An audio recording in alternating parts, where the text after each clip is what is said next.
We're making strides defensively, and I think, coming into this season, the big question was, number one, how can you improve the defense? And number two, are you going to get just manhandled, and particularly in this league? And I think our defensive staff has done a nice job of mixing things up and creating a kind of a mindset about the line of scrimmage and really done a nice job, particularly in games like that where people have tried to hammer it at us. And whether it's been scheme, it's been personnel, and things we've done, I think our defensive staff's doing a nice job.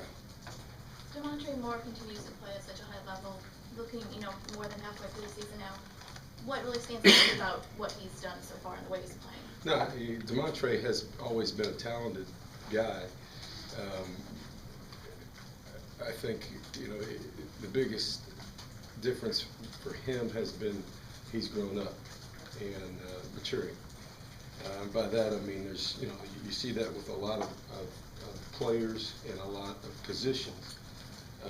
Talent is one thing, and then consistency comes with growing up, and the ability to deal with success and failure, the ability to play through pain, the difference between pain and injury, be able to extend yourself even when you're tired. There were a number of times based on the video and talking with Demontre that he came out of the game last year. We had actually had a conversation pre-season about the ability for him to play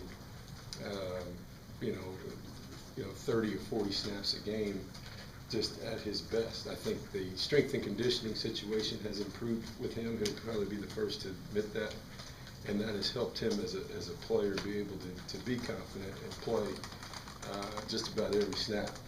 He's, I think, he's played.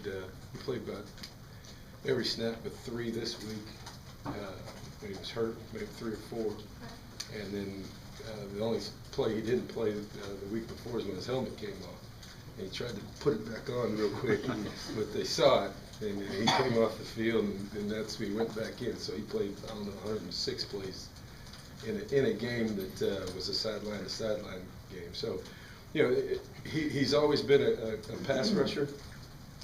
Has had talent to do that. I think what you see now is his development into a complete player and playing sideline to sideline, chasing down balls on the other side, maintaining his gap integrity instead of doing his own thing, and making plays down the field. We drop him some now, and he's making tackles, and he wants to get an interception. I'd sit down, why don't you just sack people, and we'll just handle that. So he's fun to be around. He's growing up, and I think,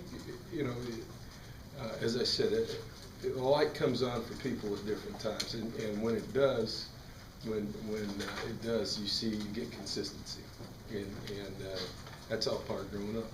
Kevin, the first 4 games, you guys were way up in the national stats and plus turnover margin. The last 3, you've had more issues. Can you pinpoint 1 or 2 things that have caused that? They've been all kinds of things. We've got a play that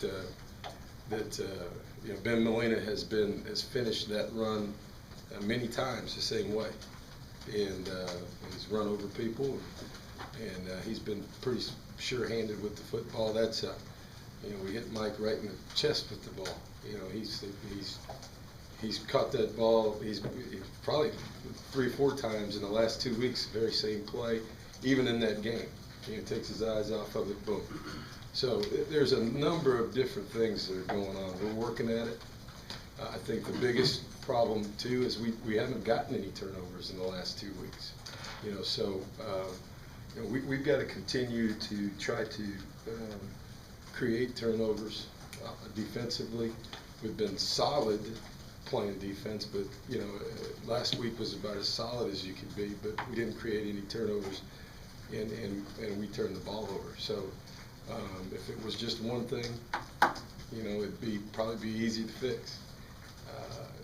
And I'll say this, against a team of that caliber, with that type of team speed, when that ball bounces up somewhere, with a defense like that, there's a better likelihood that they're going to get it than you against teams that are like that, just because of their athleticism. So we've got to do a better job of that. You know, I've talked about that since I've gotten here.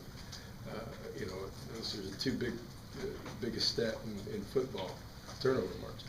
And you look right now at the top 10 teams in the country in turnover margin. I was looking at I think that the combined record out of the top 10, there might be 3 losses.